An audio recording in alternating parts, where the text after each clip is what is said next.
And joining us now on the Bear Sports Network is Washington University men's soccer coach Joe Clarke. Coach, thanks for joining us. Good morning, Chris. And we're standing outside the WashU Athletic Complex in the Summers Recreation Center where the 2016 presidential debate will happen in 2 weeks. Well, Coach, your team's off to a 4-0 start for the first time in 2011. What's working for the Bears this year? Well, we basically returned the entire team from last year, minus 2 players that started most of the time.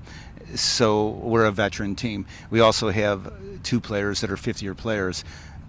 We paid the price of them missing a season because of injury, but now we're gaining the benefit of having that type of experience. Joe, your team is yet to allow a goal. One of 2 teams in men's college soccer not to allow a goal, along with Southern New Hampshire. Talk to me about this defense. It's interesting. It's not something that we've worked a great deal on thus far this year, but the players understand what we want to do defensively. We've had a little luck on our side. The bottom of the crossbar comes down, doesn't go in. And we've kept possession of the ball against some teams fairly long, which minimize their chances to score. Joe, you've had some injuries. Some guys have been hurt this season, but you've had guys step up. Nick Tannenbaum has done a nice job in net. Talk to me about some of those guys. Well, you know, you start the game with 11 players, but we have more than 11 starters on our team. And that's not always easy for players if their name isn't on the list when the game starts, but they're more than capable. And so for Nick Tannenbaum to step up and perform the way he did this past weekend against 2 very good teams didn't surprise me at all.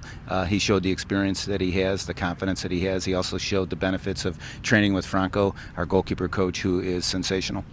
Joe, Ryan Sproul had a big week last week, 2 game-winning goals. Talk about his efforts so far this year. Yeah, that was great because in the preseason the ball wasn't going in much for Ryan. He was getting frustrated, but he's worked really hard. He's improved his play, helping us get the ball up the field. He's a big body that kind of punishes the defenders that are playing against him.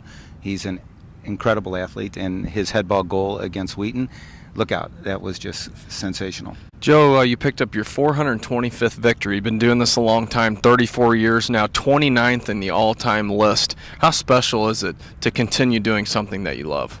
I think my grandkids and stuff will get a kick out of that. I'm always learning. I'm working to become a better coach. Every day you're going to continue to learn. When you stop learning, you're through. So we'll see, but my grandkids like it. Well, Joe, we'll be back at home on Friday night at Francis Field, taking on Illinois Wesleyan at 7 p.m. It should be a good one. Should be a good one. Every game's a good one in college soccer. And you can continue following along WashU men's soccer on our website at washubears.com.